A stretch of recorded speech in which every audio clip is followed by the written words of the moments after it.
अस्सलाम वालेकुम व्यूअर्स। इस वक्त मैं आपको एक बेबी गर्ल के लिए ब्लाउज़ की कटिंग स्टिचिंग दिखाने वाली हूँ। इसका डिज़ाइन आप देख सकते हैं, ये मैंने तैयार किया है। ये शर्ट है और इसको पैंट के ऊपर और स्कर्ट के ऊपर भी पहनाया जा सकता है। ये मैंने 1.5 साल से लेकर 2.5 साल के बच्चे तक के साइज़ का ये तैयार किया है। इसकी टोटल लेंथ जो है वो 16 इंचज़ है। स्लीव जो हैं इसके 13-14 इंचज़ के हैं और इसका तरीका मैं आपको बताने वाली हूँ। इसके लिए तकरीबन हमें सवा से 1.5 मीटर हमारे पास फैब्रिक होना चाहिए। सबसे पहले हम इसकी लंबाई लेंगे। लंबाई मैं 19 इंच रखूँगी। ये तैयार होने के बाद 2 इंच तकरीबन कम हो जाएगा, तो ये 17 इंच तकरीबन ये इसकी तैयार 18 इंच लिए मैंने इसकी लेंथ, और तैयार होने के बाद ये 16 इंच की रहेगी।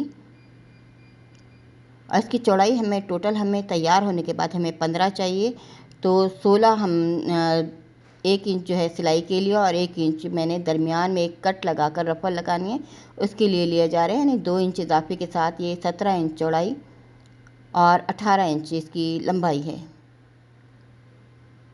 18 इंचज़ लेंथ एंड 16 इंचज़ इसकी विड्थ है। ये बैक है, बैक पीस है ये। और फ्रंट भी हमें इसके मुताबिक लेना है लेंथ में, लेकिन चौड़ाई उसकी इससे ज़्यादा होगी। बटन पट्टी के लिए हम इजाफी तकरीबन 1.5 इंच यानी 3 इंच फैब्रिक ज़्यादा लेंगे। ये फ्रंट के हिस्से चौड़ाई में ज़्यादा हैं, बटन पट्टी के लिए मैंने ज़्यादा लिया है। इसकी 17 इंच चौड़ाई बैक की हमने इसलिए ली है क्योंकि इसमें एक कट लगेगा और कट लगकर रफल लगेगी, उसमें भी हमारा 1 इंच कपड़ा जो है वो ख़त्म हो जाता है। ये फ्रंट पट्टी है जो मैंने अंदर एक इंच फोल्ड की है और हाफ इंच बज़ाहिर बाहर नज़र आ रही है। अगर हमें ये 12 इंच का शोल्डर लेना है इसके लिए, तो मैं 6 इंच पर निशान लगाऊंगी। इसको ये तैयार होने के बाद हमारा 10 इंच का रहेगा, क्योंकि एक इंच हमारी रफल की सिलाई में चला जाएगा और 1 इंच साइड की सिलाई में। तो ये 5 इंच मैंने इसका स्लीव्स का साइज़ लिया है। अब इसका बस्ट साइज़ भी जो है मैं इस वक्त ये 8 इंच पर ले रही हूँ, यानी 16 इंच हमारा ये बस्ट साइज़ होगा। तैयार होने के बाद ये 15 इंच रहेगा। हल्की सी ए लाइन कटिंग की गई है। अब देखें, यहाँ से मैंने शोल्डर से 1 इंच छोड़ा है और नीचे से मैं 3 इंच छोड़ दूँगी। ये देखें 3 इंच, यहाँ से 3 इंच ले लेते हैं, सेंटर से 3 इंच, और इधर की साइड से हमें शोल्डर का हिसाब लेना और एक हमें इस तरह से कर्व लाइन देनी है।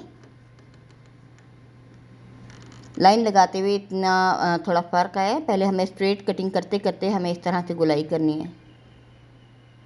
ये देखिए मेरी लाइन बिल्कुल दुरुस्त नहीं थी, तो अब ये देखें 1 इंच ऊपर हम जब बढ़ा कर रखेंगे तो फिर ये इसका हमारा परफेक्ट साइज़ हो जाएगा। अब ये हमारा 5.5 इंच का शोल्डर रह गया है। 6 इंच का रखा था, 5.5 इंच का रह गया है। अब यहाँ से हम नेक लेंगे 2.5 इंच चौड़ाई की। बैक साइड हमें हाफ इंच रखनी है। जो फ्रंट साइड की नेक है उसको मज़ीद 1.5 इंच और मैं कटिंग करूँगी, यानी टोटल इसकी चौड़ाई जो है नेक की वो 2 इंच है। और नीचे से ये थोड़ा सा ये हमें स्ट्रेट लेना होता है ये बटन पट्टी को, ताकि हम बटन के ऊपर नीचे रख सकें। पट्टी को नीचे से थोड़ा सा सीधा रखना होता है। अब इसके लिए रफ़ल की तैयारी मैं आपको बता देती हूँ। इसके लिए भी हमें एक पट्टी की ज़रूरत होगी।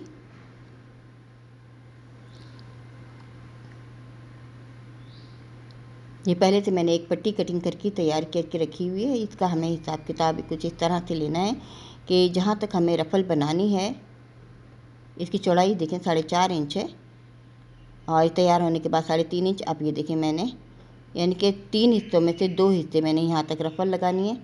अब इसको डबल करेंगे और फिर एक दफ़ा और हम इसको यानी कि 4 तहें बना लेंगे। जितनी मैंने लेंथ ली है उसके 4 हिस्से होंगे। 2 हिस्से बैक साइड पर, चुने डलने के बाद एक हिस्से के बराबर रहेगा।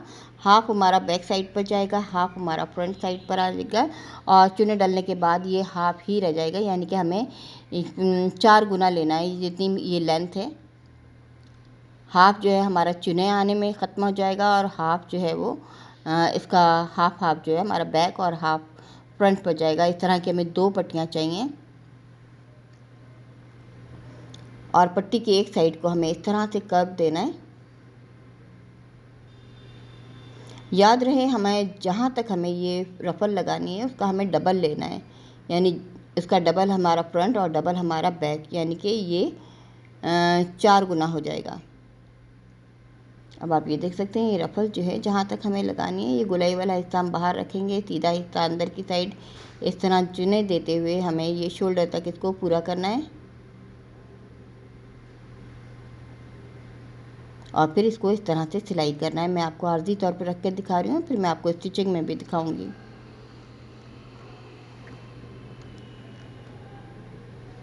ये इसके मेन पार्ट तैयार हो गए हैं। अब मैं आपको स्लीव भी दिखा देती हूँ।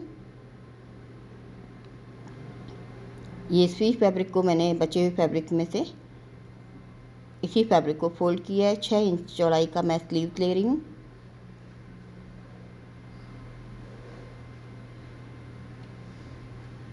और ये नीचे का लेंथ इसकी ज़्यादा है तो इसी में से मैं कफ बना लूँगी। 12 इंच का मैं ये स्लीव ले रही हूँ। 1 इंच हमारा सिलाई में ख़त्म हो जाता है, यानी 11 इंच, और तकरीबन 1.5 इंच का इसका कप होगा। जैसे 2 इंच का कप होगा तो ये 13 इंच हो जाएगा। आर्म होल 2.5 इंच पर मैंने कट करना है, 3 इंच पर। 3 इंच पर हम गहरा अगर आर्म होल कट कर रहे हैं तो हमारे ऊपर जो है शोल्डर में चुने आएंगी। अगर मैं चुने डालनी है तो हम गहरा जो है आर्म होल को कट करते हैं, और अगर मैं चुने नहीं डालनी तो हमें आर्म होल की जो लेंथ है वो कम लेनी होती है। अब कफ भी मैं इसके बचे हुए पीस में से बनाऊंगी। जितनी स्लीव्स की चौड़ाई है उससे मैं देखें 1.5 इंच और कम कर रही हूँ। तकरीबन ये 4.5 इंच चौड़ाई का ये स्लीव्स है का कप है,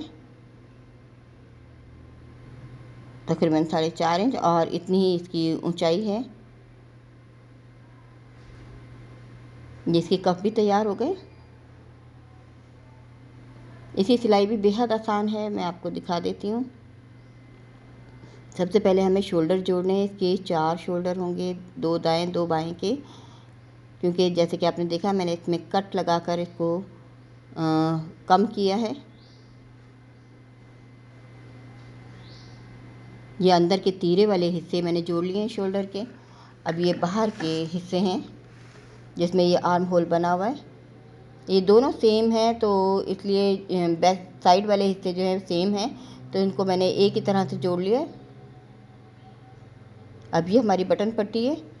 अब इस पर हमें रफ़ल लगानी है। इसके लिए रफ़ल के लिए हमें पट्टी जो होगी इसको मैंने पहले से पीको कर लिया है, और अब इसमें चुने देनी है।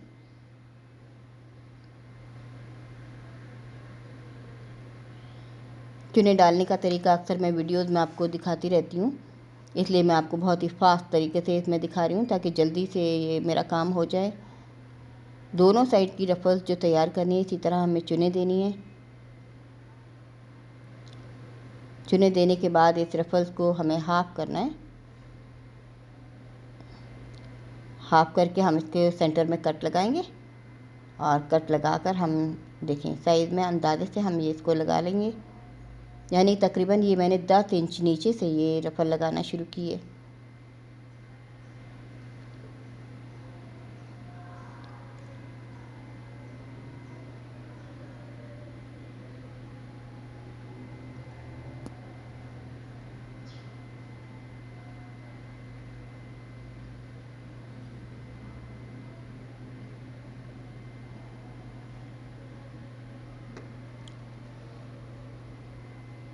और ये फ्रंट बैक पर एक ही दफ़ा में रफ़ल लगी है, आप देख सकते हैं। और दूसरी साइड भी ये एक साइड है और दूसरी साइड भी इसी तरह से सेम लगेगी। अब आप ये देखें सेंटर वाला हिस्सा जो है अब उसको हम इसके साथ जोड़ देंगे। ये हमारा साइड वाला पैनल है जिसमें मैंने इसको रफ़ल को लगा दिया है सीधा करके। अब ये हमारा तीरे वाला हिस्सा है। तीरे वाला मतलब साइड का हिस्सा, सेंटर वाला हिस्सा जिसमें बटन पट्टी है। इसको मैं आपको इस तरह से दिखा रही हूँ कि इसको हमें फ्रंट से बैक तक एक ही दफ़ा में लगाना है।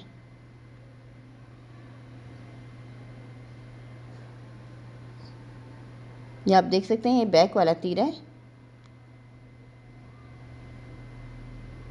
और इसके बाद यहाँ पे जोड़ के बाद ये हमारा फ्रंट वाला तीरा जो है वो स्टार्ट हो जाएगा। तीरे का मतलब मेरा सेंटर का हिस्सा होता है, जो सेंटर पीस है।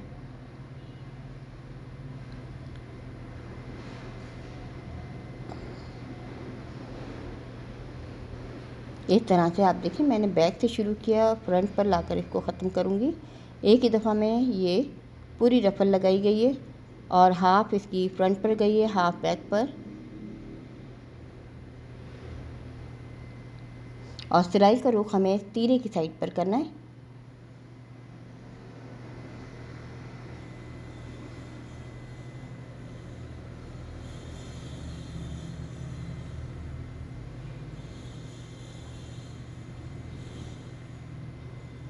ये मैंने इसके लिए, इस ब्लाउज़ के लिए लॉन फैब्रिक इस्तेमाल किए, थोड़ी सी हल्की सी वॉश एंड वेयर में है ये।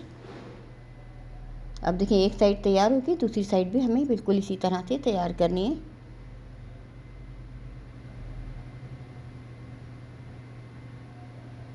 अब मैंने दोनों साइड तैयार कर लिए हैं, दूसरी साइड भी मैंने तैयार करके अब आपको दिखा रही हूँ। मैंने एक साइड आपको बनाकर दिखा दी है और ये तैयार होने के बाद कुछ इस तरह से इसकी शेप नज़र आएगी। अब हम स्लीव्स की तैयारी करेंगे। स्टार्ट से मैं तकरीबन 3 इंच छोड़ रही हूँ, क्योंकि इसमें बहुत कम चुने आएंगी, हल्की हल्की सिर्फ हमें सेंटर में चुने देनी है। इसके साथ इसका कफ जो है वो जॉइंट करना है।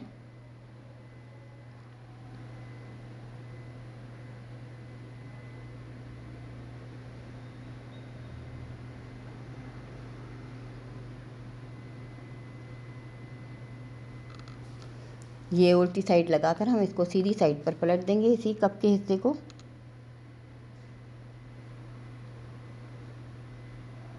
और ये बहुत ही सिंपल सा स्लीव्स है, मैंने इसमें कोई लाइनिंग नहीं लगाई है। और चाहें तो आप इसमें लाइनिंग भी लगा सकते हैं, लेकिन उससे सख्त हो जाएगा ज़्यादा। बच्चों के कपड़ों में हम ज़्यादा पेपर बुकरम का इस्तेमाल कम ही करते हैं, ज़्यादा नहीं करते हैं। अब स्लीव्स को जोड़ा जा रहा है आर्म होल के साथ। और अब जैसे कि आपने देखा, मैंने इसका आर्म होल जो है वो ज़्यादा गहराई वाला कटिंग किया था, तो इसमें मैं इसमें पफ बनाऊंगी। हल्की हल्की चुने मैंने ऊपर की साइड पर देनी है।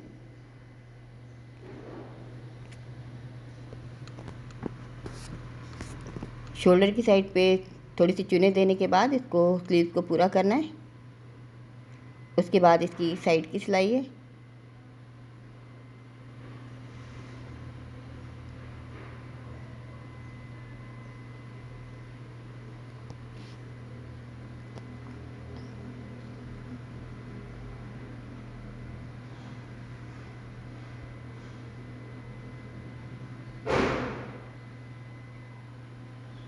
और साइड की सिलाई करने के बाद अब ये जो बटन पट्टी है इसको मैंने किनारी कर ली है। किनारी करने के बाद अब मैं आपको दिखाऊंगी, इस बटन पट्टी के थोड़े थोड़े हिस्से हमें सिलाई कर कर बंद करने होते हैं, ताकि हम पट्टी के ऊपर पट्टी रख सकें। और ये कॉलर की बैक साइड रहेगी, इस तरह कट लगाएंगे। कट लगाने के बाद इस तकरीबन ये हाफ इंच ले सकते हैं हम, हाफ इंच से थोड़ा सा ज़्यादा। और इस तरह से इसको सीधा करके कट लगा कर पलट लेंगे, तो ये इसकी शेप इस तरह से आ जाएगी। दोनों साइड इसी तरह से करना है। दूसरी साइड की पट्टी को भी हम इसी तरह से सीकर तैयार करेंगे। इसमें भी हम थोड़ा छोटा सा कट लगाएंगे और कट लगाने के बाद इसको भी पलट लेंगे। अब हमें कॉलर का साइज़ लेना है। कॉलर में हम चाहें तो थोड़ी सी लाइनिंग लगा सकते हैं, फैब्रिक की लाइनिंग लगा सकते हैं, यानी उसी कपड़े को हम डबल कर सकते हैं। अभी तकरीबन मैं 2.5 इंच चौड़ाई का ये कॉलर बनाऊंगी, यानी कि 5 इंच चौड़ाई होगी इसकी पट्टी की। तब हम इसको डबल करेंगे तो 2.5 इंच रहेगा। और हमें इसकी लेंथ लेनी है कॉलर की, जितनी हमें कॉलर की लेंथ चाहिए इतनी हम लेंथ लेंगे, सिलाई का हिसाब छोड़ देंगे। और हमने इस कॉलर को थोड़ी सी शेप देनी है, इस तरह से कटिंग करके फ्रंट के हिस्से थोड़े से कॉलर के कम करेंगे चौड़ाई और कट लगाएंगे। देखें, बिल्कुल सिंपल सीधी कॉलर है, इसमें मैंने कुछ भी नहीं किया है। अब इसकी साइड बंद कर देंगे।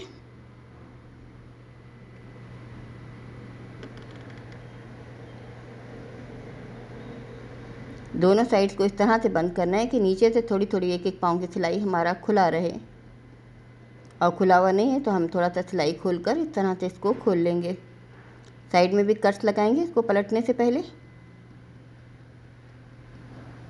और कॉलर को दूसरी साइड, दोनों साइड से इसी तरह से सीधा करेंगे।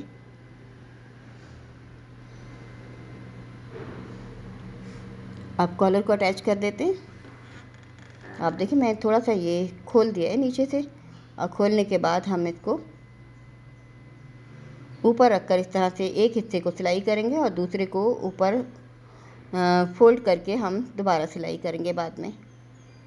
कॉलर के जैसे कि आपने देखा है 2 हिस्से हैं, एक हिस्से को हम सिलाई कर रहे हैं सीधी साइड पर रखकर।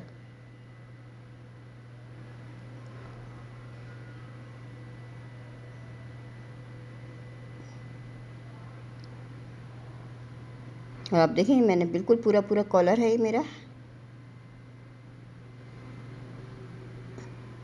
अब इसको पलट कर दोबारा सिलाई करेंगे इसी तरह। ये इस तरह से हमें फोल्ड करना है अंदर से फालतू कपड़ा।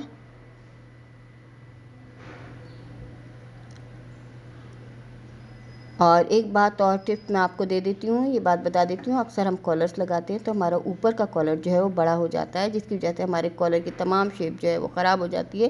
तो इसके लिए बेहतर ये है कि जब हम कॉलर लगा रहे हों तो ऊपर की फोल्ड करते वक्त हम नीचे के कपड़े को खींच के रखते हैं। अगर आप नीचे के कपड़े को खींच के रखेंगे तभी आपका कॉलर पूरा पूरा आएगा, वरना ऊपर के हमेशा कॉलर जो है वो थोड़ा सा बड़ा हो जाता है, जिसकी वजह से आपके कॉलर की शेप जो है वो ख़राब हो जाती है।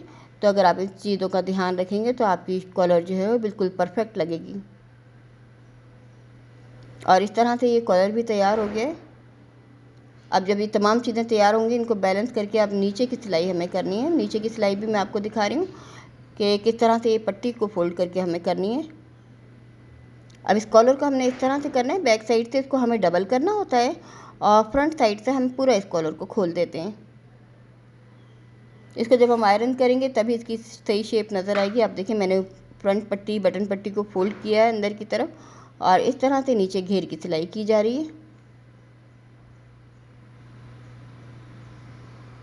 सिलाई करने के बाद मैं बटन लगाकर आपको आयरन करके फिर दिखाती हूँ इसकी शेप तैयार होने के बाद। ये ब्लाउज़ जो है काफ़ी खूबसूरत लग रहा है। इसके नीचे हम प्लाजो बना सकते हैं, ट्राउज़र पर भी पहना सकते हैं, लूज़ ट्राउज़र पर, और जीन्स पर भी पहना सकते हैं, स्कर्ट पर भी पहना सकते हैं। और आप देखें तैयार होने के बाद इसकी शेप काफ़ी खूबसूरत लग रही है। छोटे छोटे बच्चों को इस तरह के ड्रेसेस बहुत अच्छे लगते हैं पहने हुए।